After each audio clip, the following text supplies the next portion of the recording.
할렐루야. 오늘도 변함없는 하나님의 사랑이 우리를 이끌어 가시는 이 사실에 힘을 얻고 굳게 서는 여러분 되시길 간절히 소원합니다.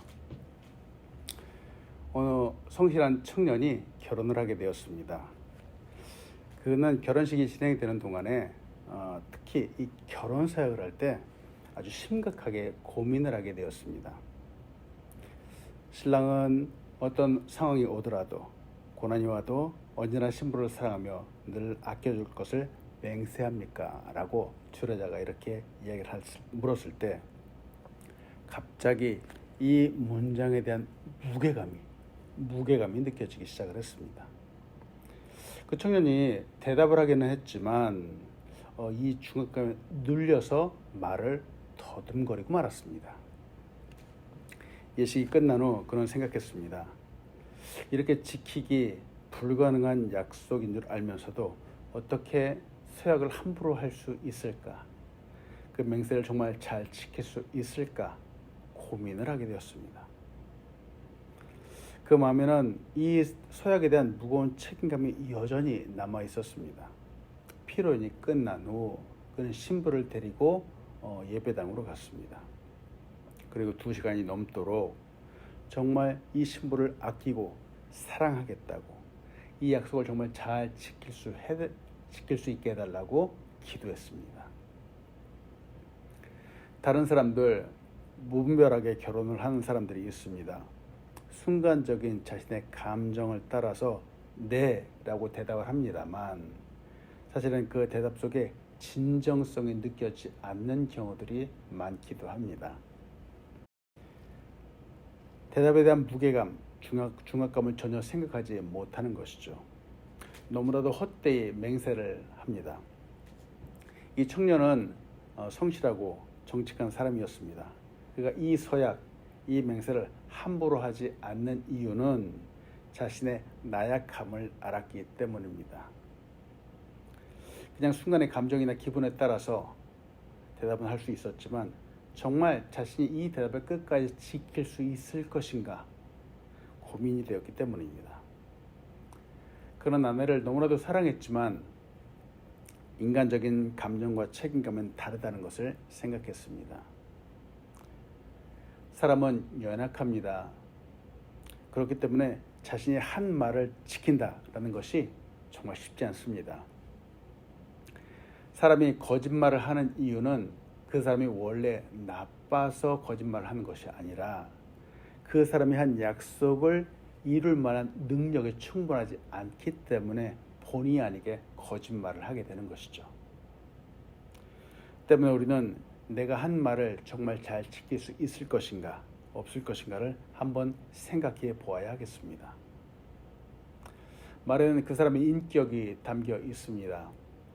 그렇기 때문에 한 번 한 말, 그 약속에 대해서는 끝까지 책임을 지려고 노력을 해야 됩니다. 물론 그럼에도 불구하고 우리는 연약한 사람, 즉 약속을 온전히 지킬 수 없는 사람이라는 것을 늘 생각해야 되겠습니다. 우리가 욥의 모습을 볼 때 그 앞부분에서의 욥의 모습과 지금의 욥의 모습, 또 뒤의 욥의 모습은 사뭇 달라진다는 사실을 좀 보게 되죠. 무엇이 달라졌을까? 그가 이 모든 과정을 거치면서 점점 빛나는 사람처럼 되어 간다는 것이죠. 그는 물론 지금 여전히 고난 가운데 있습니다. 그런데 이 고난의 과정을 하나씩 거치면서 그의 이 모습 자체가 점점 순금과 같이 빛나는 사람의 모습으로 변화되어 가고 있는 것 같다는 거죠. 생각해 보는 것은 이런 감당하기 힘든 상황 가운데서도 욥을 끝까지 지켜주는 것이 무엇일까 한번 생각해 봅니다. 여러분과 나누고 싶은 첫 번째는 전능하신 하나님은 우리에게 진정한 힘을 주시는 분이다 라는 사실입니다. 우리에게 힘을 준다. 그렇죠? 인간은 연약합니다. 연약하기 때문에 무엇인가 제가 늘 의지하고 정말 비빌 만한 대상을 찾습니다. 그것이 하나님일 때는 너무나도 다행이죠. 근데 그것이 물질일 수 있고 그것이 다른 우상일 수 있고 그것이 사람일 수 있다는 것이 문제입니다. 오늘 욥기 본문 27장 1절로 2절은 이렇게 말합니다. 욥이 또 풍자에 이르되 나의 정당함을 물리치신 하나님, 나의 영혼을 괴롭게 하신 전능자의 사심을 두고 맹세하노니 라고 말합니다. 욥이 지금 2절에서 고백을 합니다. 자신이 고난 속에 있었을 때 믿었던 하나님은 누구이신가 라는 거죠. 이분은 나의 정당함을 물리치신 하나님이세요. 그리고 나의 영혼을 괴롭게 하신 분이다 라고 말을 하고 있습니다.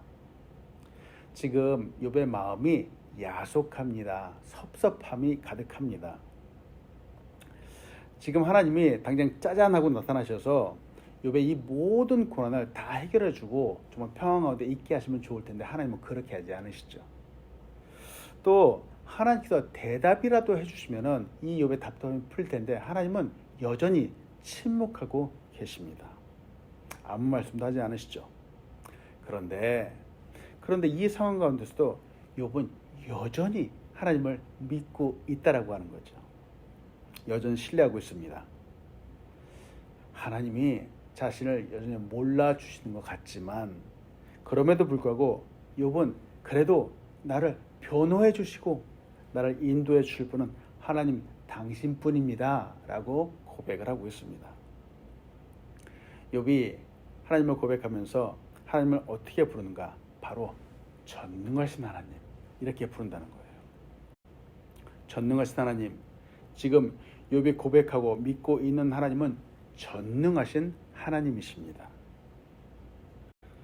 우리가 믿는 하나님도 전능하신 분입니다. 하나님께서 아브라함에게 오셨습니다.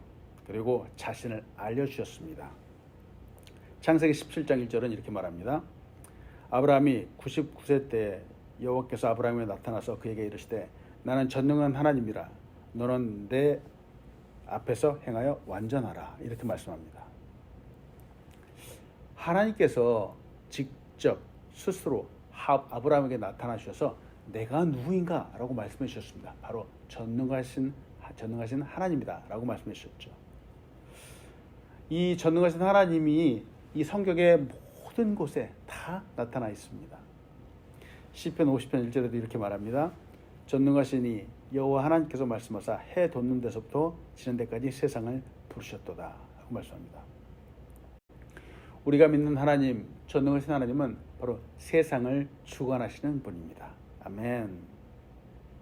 그리고 특히 이 욥기에서 하나님에 대해서 하나님이 누구이신가를 얘기를 하는데 이 욥뿐만이 아니라 욥의 친구들도 늘 얘기하고 곳곳에 얘기하는 것이 바로 전능하신 하나님이다 라고 말을 하는데요. 이 전능하신 하나님이라는 표현이 가장 많이 등장하는 것이 바로 이 욥기입니다. 오늘 특히 욥이 맹세한다 라고 말합니다. 성경은 사실 이 맹세하라라고 하는 말을 하지 않습니다. 맹세하지 말라고 했지만 욥은 맹세를 하는데 그 맹세를 하는 대상이 바로 전능하신 하나님이십니다. 우리가 하나님을 의지하고 그 믿음을 유지할 수 있는 근거는 바로 전능하신 하나님에게서 나옵니다. 왜? 욥의 고난을 봤을 때 하나님은 이 욥의 이 모든 고난을 나중에 한순간에 역전시키시죠. 회복시켜 주시죠. 그렇다면 하나님께서 우리의 삶도 얼마든지 그렇게 해주실 수도 있다는 거죠. 우리도 때때로 고난 가운데 어려움 가운데 있습니다. 그런데 하나님께서 하나님의 때에 정말 그 때가 되면 하나님도 우리의 삶을 정말 한순간에 역전시켜 주실 것입니다. 여러분 고난 가운데 있으신지요? 혹은 우리도 때때로 욥과 같이 모든 것을 다 잃어버릴 수도 있을 것입니다. 그러나 이 전능의 하나님을 붙잡고 간다면 결국은 다시 일으켜 주실 것입니다. 아멘. 생각해 봅니다. 우리가 하나님을 믿고 가는데 사실은 하나님께서 나를 붙잡아 주시는 것이죠. 우리가 늘 말씀을 보고 묵상하고 또 붙잡고 가는 것 같지만 사실은 하나님의 말씀이 나를 붙잡아 주는 것입니다. 말씀 때문에 우리가 그래도 다시 서게 되고 말씀 때문에 다시 힘을 얻게 되고 말씀 때문에 세상을 보는 기준을 다르게 구분되어 갖게 됩니다. 우리의 발걸음을 인도하시고 우리를 붙잡아 주시고 우리를 서게 하시는 분은 하나님이십니다. 아멘. 유다서 1장 24절로 25절은 이렇게 말합니다. 능히 너희를 보호하사 거침이 없게 하시고 너희로 그 영광 앞에 흠이 없이 기쁨으로 서게 하실 이 곧 우리 구주 홀로 하나이신 하나님께 우리 주 예수 그리스도로 말미암아 영광과 위엄과 권력과 권세가 영원 전부터 이제와 영원토록 있을지어다. 아멘. 오늘도 힘주시는 하나님으로 인해 굳게 서며 승리하는 여러분들 되시기 간절히 축복합니다. 아멘. 욥이 하나님을 의지하기 때문인지 욥은 이 친구들의 행동이 잘못되었다라고 이제 과감하게 이야기를 합니다. 오늘 본 말씀 욥기 27장 7절로 10절은 이렇게 말합니다. 나의 원수는 악인같이 되고 일어나 나를 치는 자는 불의한 자같이 되기를 원하노라. 불경건한 자가 이익을 얻었으나 하나님의 그의 행동을 거두실 때에는 무슨 희망이 있으랴. 환난이 그에게 닥칠 때에 하나님이 어찌 그의 부르짖음을 들으시랴. 그가 어찌 전능자를 기뻐하겠느냐. 항상 하나님께 부르짖겠느냐. 참 놀라운 것은 지금은 욥의 친구들을 원수라고 부르고 있다는 거예요. 과거에 친구들이 욥에게 왔을 때 욥은 그 친구들을 향해서 나의 형제라고 불렀습니다. 근데 시간이 조금 지나면서 그냥 나의 친구라고 욥이 표현을 하고요. 근데 그 이후로는 욥을 비난한 그 친구들 향해서 재난을 주는 위로자라고 말을 합니다. 그러다가 시간이 조금 지나니까 욥이 뭐라고까지 표현을 하느냐. 너희는 나를 조롱하는 사람들이다 라고도 말을 합니다. 그리고 오늘 본문이죠. 이제 너희는 나의 원수이다 라고 말합니다.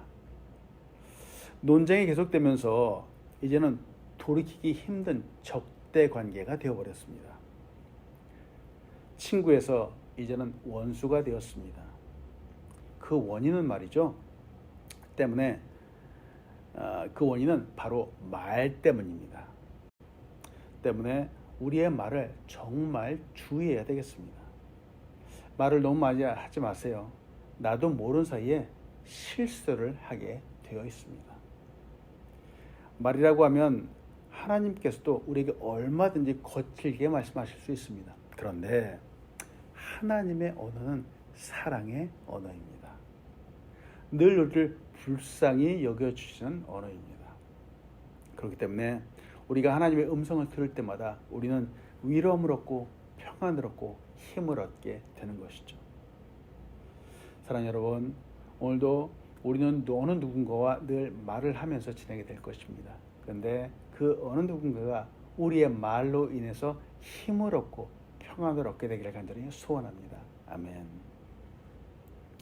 두 번째로 여러분과 나누고 싶은 것은 우리에게 힘을 주시는 분은 하나님이신데 그 하나님은 솜씨가 탁월한 분이라는 거죠. 솜씨가 놀라운 분입니다. 지금 욥은 하나님의 탁월하심, 그 하나님의 솜씨를 생각하고 있습니다.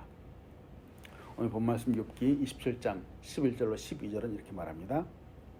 하나님의 솜씨를 내가 너에게 가르칠 것이요 전능자에게 있는 것을 내가 숨기지 아니하리라. 너희가 다 이것을 보았거늘 어찌하여 그토록 무익한 사람이 되었는고. 욥은 하나님을 배경으로 해서 맹세한 후에 그 다음은 친구들을 가르칠 것이다 이렇게 얘기를 하고 있습니다. 그럼 무엇을 가르치려고 하는가? 바로 전능하신 하나님의 그 솜씨에 대해서 이야기를 하겠다는 거예요. 하나님의 그 솜씨가 있는데 그 솜씨는 욥의 전 생애 가운데 나타나고 있음을 말하고 있는 거죠.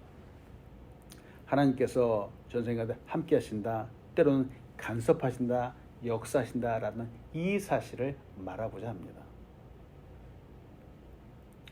하나님이 평안도 주셨죠. 물론 지금은 고난도 주고 계십니다. 그러나 이 모든 과정이 하나님의 섭리 가운데 또 솜씨 가운데 있다라고 말하고 있습니다. 친구들은 욥을 보았습니다. 욥의 지금 고난당하고 있는 모습만 본 것은 아니죠. 이전에 평안했던 모습도 친구들 다 보았습니다. 근데 욥이 친구들을 비난하고 있는 이유는 너희들이 나의 전생애를 보았는데 어찌하여 이 나의 전생애 동안에 있는 하나님의 솜씨 이것을 너희들이 보지 못하느냐 하고 책망을 하고 있는 거죠. 정말 욥이 말한 대로 하나님의 솜씨를 한번 생각을 해봅니다. 우리의 삶을 한번 봅니다. 우리도 생활하면서 누군가 솜씨가 좋다, 탁월하다 라고 하는 말을 자주 사용을 합니다. 이는 멋있거나 혹은 맛있거나 할 때 주로 사용하는 말이기도 하죠. 멋있다. 옷도 같은 용도이지만 멋있어 보이는 옷이 있습니다. 그 옷을 만든 사람의 솜씨가 다르기 때문입니다. 어떤 음식도 그렇죠. 같은 김치, 같은 된장찌개라고 해도 어느 식당의 음식은 정말 맛있습니다. 늘 생각나게 하는 맛이 있습니다. 그래서 우리는 참 음식 솜씨가 뛰어나다, 탁월하다 이렇게 말을 하기도 하죠. 어떤 미술 작품도 그렇습니다. 많은 작가들이 또 전시회를 하고 발표를 하지만 그 중에서 유독 사람의 마음을 끄는 작품은 그렇게 많지 않습니다. 그 탁월한 표현을 통해서 그 작품 속에 정말 깊이를 담는 작품들이 따로 있습니다. 이처럼 옷이건 음식이건 어떤 작품이건 간에 뛰어나게 된다. 그 솜씨가 돋보이게 된다는 것은 엄청난 노력이 들어가는 것이죠. 명품은 바느질 한 땀 한 땀도 대충 하지 않습니다. 그 한 번의 바느질에도 바로 철학을 담기도 합니다. 작품에도 줄 하나를 그을 때에도 바로 여기에 의미를 담고 거기에 기쁨을 담기도 합니다. 하나님의 솜씨, 인생의 역사하신다라는 것을 알아주는 욥이 있는 것처럼 우리도 우리의 삶의 모든 순간마다 하나님의 그 놀라운 솜씨로 역사하신다는 이 하나님을 여러분 믿으시기 바랍니다. 그렇습니다. 우리의 삶에도 하나님의 놀라운 솜씨들이 아주 곳곳마다 순간순간마다 바로 나타납니다. 욥은 그가 평안할 때에도 또 지금의 고통 속에서도 섭리하고 역사하고 계시는 하나님의 그 탁월한 솜씨를 생각하고 있습니다. 23장에서 욥이 순금이라고 하는 단어를 말하죠. 마치 이거는 이 장인과 같이 자기의 삶 가운데 역사하시는 하나님의 이 솜씨를 생각하고 말한 것 같습니다. 탁월한 작품, 고귀한 작품은 엄청난 고난을 통과한 후에 나타나게 됩니다. 왜 명품, 명검이라고 하죠? 이 명검이 나올 때는 뜨거운 풀무불 속에 수십 차례, 수백 차례가 들어갔다 나오기도 합니다. 들어갔다가만 나올까? 나온 후에는 정말 엄청나게 무거운 망치로 두들김도 당해야 됩니다. 고난을 통과해야 되죠. 우리의 인생은 정말 쉽지 않습니다. 그러나 이 쉽지 않은 과정들이 때로는 어렵고 힘든 과정들이 하나님의 솜씨 가운데 있다라는 사실을 여러분 믿으시기 바랍니다. 하나님께서 지금 우리를 만들어 가십니다. 우리를 깨뜨리고 때로는 부서뜨리기도 하십니다. 그러나 깨뜨리고 부서뜨리는 이유는 바로 더더욱 귀한 명품을 만들기 위해서입니다. 결국 우리가 순금과 같이 빛나는 사람으로 서게 될 것입니다. 오늘도 이 하나님의 섭리를 믿으시고 오늘도 승리하는 여러분들 시간들이 축복합니다. 아멘. 기도하겠습니다. 하나님 감사합니다. 오늘도 우리의 삶 가운데 역사하시는 귀한 하나님의 솜씨를 생각합니다. 하나님 도우시고 인도하여 주시다. 때때로 고난 가운데 있을지라도 우리가 낙담하지 않게 인도하여 주시고 결국은 빛나게 만들어 가시는 하나님의 섭리를 믿고 오늘도 믿음으로 설 수 있도록 축복하여 주시옵소서. 하나님 이 땅 가운데 귀한 교회를 세우셨습니다. 하나님 우리 교회가 빛나는 교회가 될 수 있도록 축복하시고 하나님의 역사하시는 교회가 될 수 있도록 인도하여 주시고 건강하게 성장하는 교회 되도록 축복하여 주시옵소서. 오늘도 우리의 가정을 주님 맡겨드립니다. 하늘의 축복을 가득히 부어 주시옵소서. 하나님의 섭리 가운데 오늘도 승리하는 가정 될 수 있도록 인도하여 주시옵소서. 오늘도 연약한 환우들 하나님이 주신 힘과 능력으로 굳건히 일어날 수 있도록 하나님 힘을 더하여 주시옵소서. 감사합니다. 예수님의 이름으로 기도합니다. 아멘. 하늘에 계신 우리 아버지여, 이름이 거룩히 여김을 받으시오며 나라에 임하옵시며 뜻이 하늘에서 이루어진 것 같이 땅에서도 이루어지이다. 오늘날 우리에게 용할 양식을 주옵시고 우리가 우리에게 죄진 자를 사하여 준 것 같이 우리의 죄를 사하여 주옵시고 우리를 시험에 들게 하지 마옵시고 다만 악에서 구하옵소서. 대개 나라와 권세 영광이 아버지께 영원히 있사옵나이다. 아멘.